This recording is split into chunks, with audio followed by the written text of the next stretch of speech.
ভোটারদের কাছে দায়বদ্ধতা ও জবাবদিহিতা নিশ্চিত করতে ঝালকাঠি নলছিটিতে এক মঞ্চে সুশাসনের জন্য নাগরিক সুজনের মতবিনিময় সভা অনুষ্ঠিত হয়, যেখানে অংশ নেন ঝালকাঠি ২ আসনে জাতীয় সংসদ নির্বাচনে ৪ প্রতিদ্বন্দ্বী সংসদ সদস্য প্রার্থী।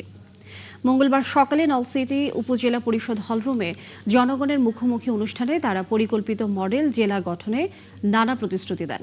এ সময় তারা মাদক ও সন্ত্রাসী কার্যকলাপের বিরুদ্ধে সোচ্চার ভূমিকা নিয়ে অঙ্গীকার করেন।